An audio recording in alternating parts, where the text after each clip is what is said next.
Hey, what's up, everybody? It's good to have a day off work. Praise the Lord. It's a good day to be walking with God, and I love the Lord. So, who is this Billy Porter? This was the guy that wore that tuxedo dress at the Oscars or the Grammys some time ago. This is a guy who's married to a white man, and for some reason, he gets all these perks by the media, and now he's getting ready to be on Sesame Street. Sesame Street. A man who's married to a man, and this openly gay guy, Billy Porter, is sporting a husband and acting like a woman, and he gets a chance to be on Sesame Street. Cookie Monster and Big Bird and Elmo and all of them. I told my church years ago, probably like 3 or 4 years into me pastoring, I told my church, I said that these weirdos want your children's sex. That's what they want.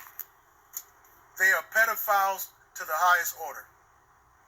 They are very sick individuals, and what they're trying to do is go around the parents, go around the public, because they know that there is no way that the general public is going to go for this. And believe it or not, I'm encouraged by some things because America is waking up, and I thank God for it, that there is an awakening because, listen, Paul asked the Galatian church, he said, who has bewitched you? See, under Obama, America fell under a spell. A spell. We became politically correct. We began to accept and embrace the profane, the wicked, the ungodliness in the name of some kind of falsified love. If you love me, tell me the truth. Understand? Because if I've been in the world and I'm bound by drugs and homosexuality and got demons all in me, don't tell me that everything is okay, because when I get home, when I walk away from the church, I got to deal with these demons that's inside of me. And I need a church that hates ungodliness enough to cast the devil out. And that's why you don't see, my friends, the church casting devils out, because they are in covenant with uncleanliness. So many of these pastors, males and female, are practicing homosexuality. Because listen, a real man, a real woman of God, from the pulpit to the door, will not tolerate profane in the house. They're not going to have it. Okay? But we fell under a spell under Obama. But thank God. Thank you, Lord. Donald Trump, he ain't perfect. He ain't perfect, and he's not a pastor. Let me get that straight. Because you're going to get some idiot to come on here, and they're going to tell me that Donald Trump ain't perfect. Look what he did 20 years ago with some woman. Listen, I'd rather have a man mess up 20 years ago and repent and start doing things right. Like defunding Planned Parenthood, being faithful to his wife. How many affairs can you point out that he's had with this woman here? And since he's been president, point out an affair. Okay? Point out some of the stuff he did when he was in his Playboy days. We know the man was a Playboy. Okay? He's taken away the opportunity for homosexuals to go into the military and get a sex change on the American taxpayer dollars. Both of those are anti-Christ things, and I don't want my taxpayer dollars going towards it. Another thing is that we don't want to be feeding somebody else's kids. Okay? We don't want illegals to come to our border, rush to our border, even though we tell them do not come here. They come here, and then we have people crying and begging for those kids at the border when they are here illegally. We have children here within our borders, in Baltimore, in San Francisco, in Chicago, everywhere, hungry, naked, shooting in their communities, murders.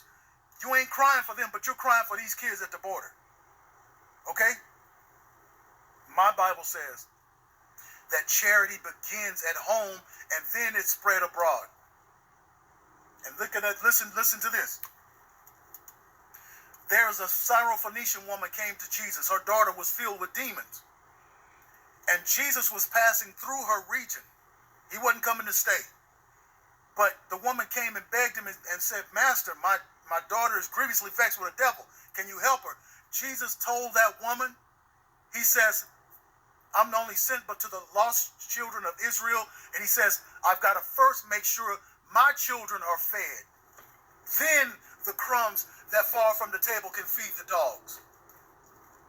In other words, what man out there, what woman out there would have hungry kids in her house, she'd take her money, her food, and go out there and feed the homeless and her kids at home? You would be an infidel. And this is what these people are crying over, while we have people here in this country who are starving, who are homeless, and all this, and we're crying for people, criminals at our border. Somebody said, well, man of God, you show me what God would listen to something like you said. I'm telling you, when God sent down manna from heaven in the wilderness, God rained down bread from heaven. Did he feed the whole world, or did he feed his children in the wilderness? Did he send bread from heaven that would feed all the hungry people in the world, or did he just feed his children? Okay? We have people who are descendants of slaves in this country. And our descendants, our foreparents helped make this country wealthy and great and make this nation what it is, right? And if you're going to start passing out some money, why don't you start with us? And then all these people that's illegal, if we have some access and extra after taking care of American citizens, then we can reach abroad. But it would be a foolish nation or a foolish parent to reach outside of the needs of your own kids and then start handing it out everywhere. That's foolishness. And that's what some of these people are bewitched into thinking that this is right. Okay, so now, these Sesame Street people, oh, check this out. This guy, Billy Porter. Who is Billy Porter? I looked on his website. He's not really a famous guy. He's not really a popular guy. I looked on his YouTube channel. I have more subscribers than he has, and nobody knows me. Now, I'm not out there putting on dresses and standing in Grammys and Oscars and all that kind of stuff. Everybody have seen this guy. He's a singer. He's not very talented. He's just flamboyant. But if you look at his videos, he only has 7,000 or 8,000 views. I mean, for a guy that's out there, I mean, listen, people say, well, look at your views. Listen, YouTube is putting a clamp on my stuff. You look at my earlier videos, I was getting 100, 200,000, 300,000 views. And then they started clamping my videos and removing my videos. And now they're clamping down. I can barely get over 200 because they won't let it get out. Okay? And that's because I'm a truth teller. Okay? But as far as Billy Porter, he's an untalented homosexual. And nobody really likes him. And that's encouraging. What I'm trying to tell you is that I would say 90% of America is against this stuff. No, regardless of what the statistics say. Most of America is against that kind of stuff, homosexuality and same-sex marriage, and bringing this pedophilia and trans stuff before our kids. They're against it. But the people that are in position of power, YouTube, television, the people that own the Oscars, the people that own the television stations and SNL, and these are the people that run these things. They're the LGBT. They're the gay ones. They're the ones with the power. And they make something that's not really nothing. They make something that's not popular among the people. They make it look popular. They make it look grand. They make it look great. But in the heart of America, in the veins of Americans, this stuff is rebuked and people are not accepting it. Okay? Nobody wants the crap. So now, we've got to turn down our cereal. We've got to turn down our favorite restaurants. We've got to turn down the shows that we were growing up on, Sesame Street, and what's his name? Hey, it's Franklin. We got to turn that down. We got to do all that stuff.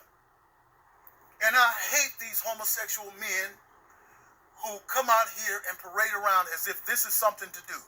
Well, wait a minute, Pastor. Now that hate. Now I was with you up until the end, but you start talking about hate. That's a strong word, Pastor, for a pastor to be talking about. Yes. Do you know God hates? God is not a God of unconditional love. God is not unconditional loving.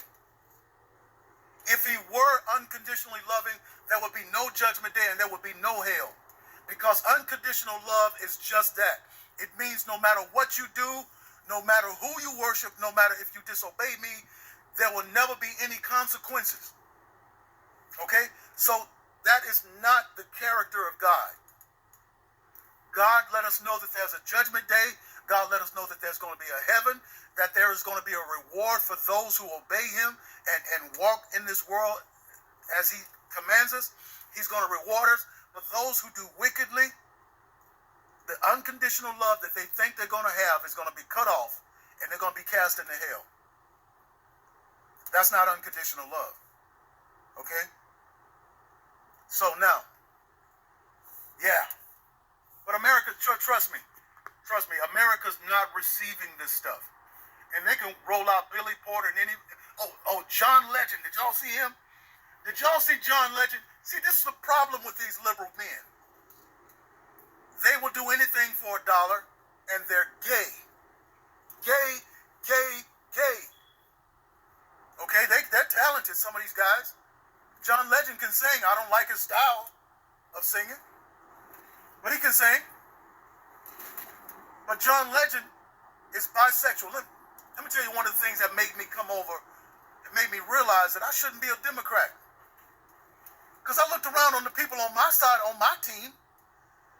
They're bisexual, they're transgenders, they're witches, they're lesbians. What am I doing over here on this side when there's people over there talking about being conservative and not killing babies and talking about that traditional marriage is God's way? And what am I doing over here voting Democrat when I'm a Christian who reads the Bible, who believes in the God of the Bible, who preaches what they're talking about? I got to shift sides. See, because you cannot separate politics from religion. You can't separate politics from your walk with God. And that's some kind of way these Democrat so-called Christians, they turn to flip on a switch in their mind. Okay, I'm going to be political now. So I can support the murdering of babies, abortion. I can support same-sex because I got to be political. Oh, now it's time for church. Turn the switch off. Now I got to serve God, and I got to believe in traditional marriage, and I got to get upset when I see a man in a dress. Oh, yeah, that's a shame. Yeah, you see? You see? But yeah, folks, America's not buying it. America's not with it. And America's waking up. God is waking us up from our slumber. God is bringing us out of the spell. The spell is over. The spell is over. And President Donald Trump is about to be acquitted, thank God. He's about to be acquitted. We got some Republicans that need to be voted out. But for the most part, it's over. The Democrats' game is over. All right? Hope everybody's healing up from the loss of Kobe. You know? Anytime you lose somebody who's... See, this is what happens when we watch television and sports and we get to know these people. A soul tie develops. A soul tie develops. And we become familiar with that person, although we've never met them. And then that soul tie, and you're going through the emotional loss and all that stuff, just as if you knew them. But anyway, stay blessed. I'll see you on the next video.